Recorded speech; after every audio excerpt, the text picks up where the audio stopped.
So after the lockdown, with the businesses opening, everyone is trying to get on their feet and trying to get more, trying to regain their business. And a lot of people are coming to us to talk about how they can improve their communication and how they can improve their connect with their customers. So here is how you can actually get the coverage you want with at a budget. And I'm actually going to tell you some of the secrets because of a couple of reasons. One is that honestly, we can't handle a lot of the clients which come for a number of reasons. One is that sometimes we are already full up, and that too many we have projects on hand.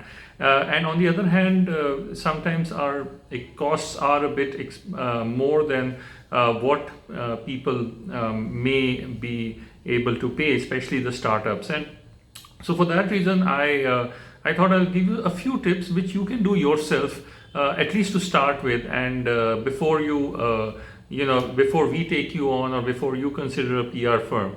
So one of the things is that to remember that a lot of people want to do PR, and they want to do communication after their product is a couple of weeks into development, or after their product it has gone into the market. And I always tell developers and product creators and service creators and company creators that do your PR actually.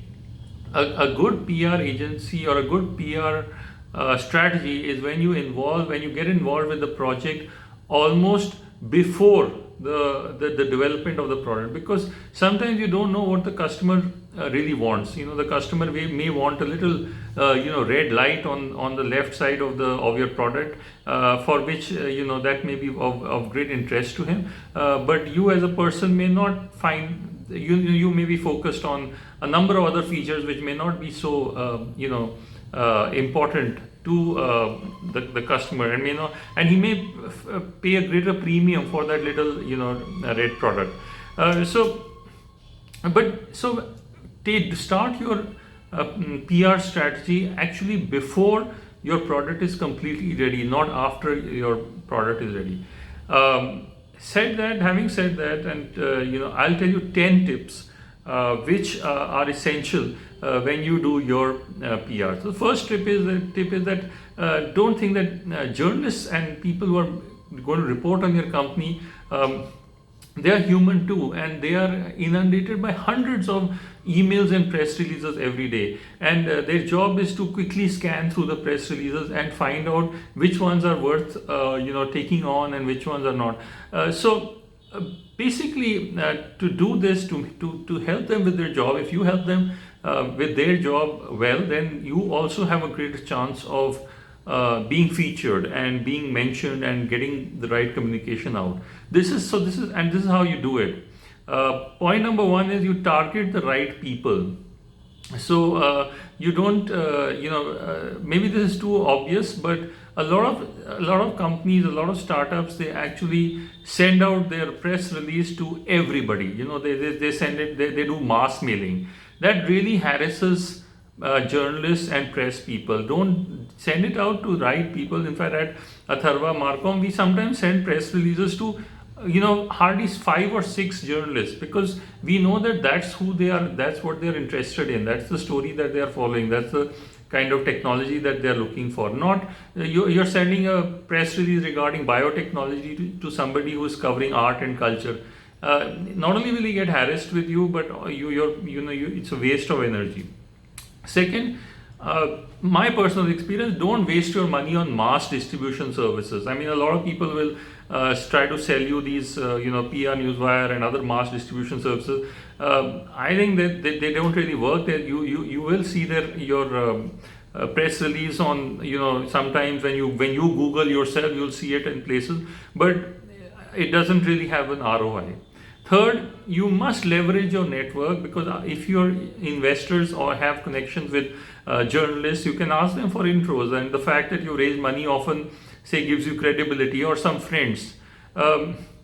Fourth is build your relationships ahead of time. If you can, if you can get a warm intro, try to talk to. That's why, it when we do our PR work, a lot of times, people ask us when do we get results, and I tell them that it takes a couple of weeks to start getting results, because you have to warm up the journalists, you have to understand, you have to tell them about the product and so on. Don't just expect, it's not an advertisement. So there's, build your relationships ahead of time.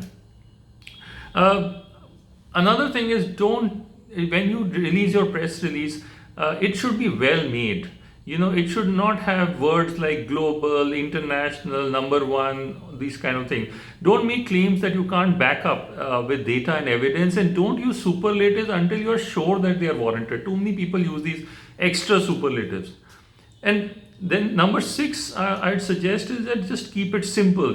Like make sure that you have the background knowledge, that the press release is aligned with the audience, and keep it to a one-pager. Most journalists, they say just keep a press release to a one-pager, 3-4 bullet points on the top with the main points you want to get across, and then 3-4 paragraphs elaborating on them.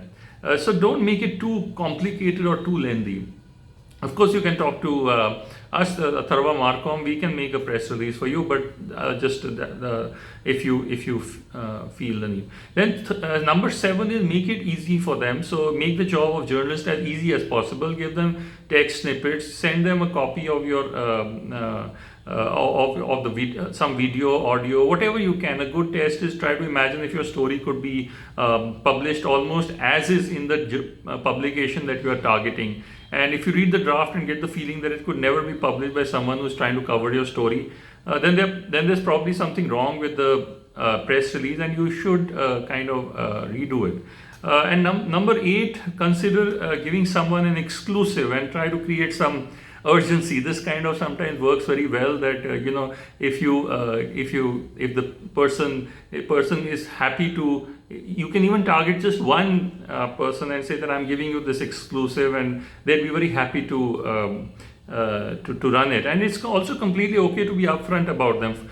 You can almost flatter them by saying that you're taking it to them first, and that you need a response within, say, a certain amount of time, say 48 hours. And they're happy about it. Tell them how much you've raised, and if you're announcing a funding round, journalists will ask you how much capital you've raised. And in most cases, my recommendation is to disclose the amount, or at least give them an approximate number. And number 10, which I also spoke about yesterday, is write a founder blog post, because press releases are so overused. My guess is that many journalists have become averse to the typical press release format, but you can write a founder blog post instead of the classic press release.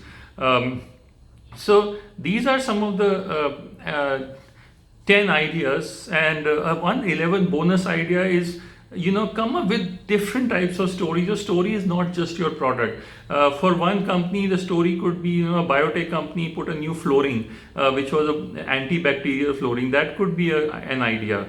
A good, a good employee hire could be an idea. A good technology, a good machine, a good microscope, even a road, a new gate. Then put it in the right way, and any development in your company can be an idea. So a good agency would be able to constantly work with you and strategize with you, and tell you what are the great ideas. So these are some 10 or 11 points with which you can get some great press coverage for your product, and recover from the lockdown and the slowdown of the economy. If you get these 11 points out right, you can truly be trending in the news. So all the best, and hope you can make use of them. And if you can't, then obviously you can always talk to us, Atharva Marcom, and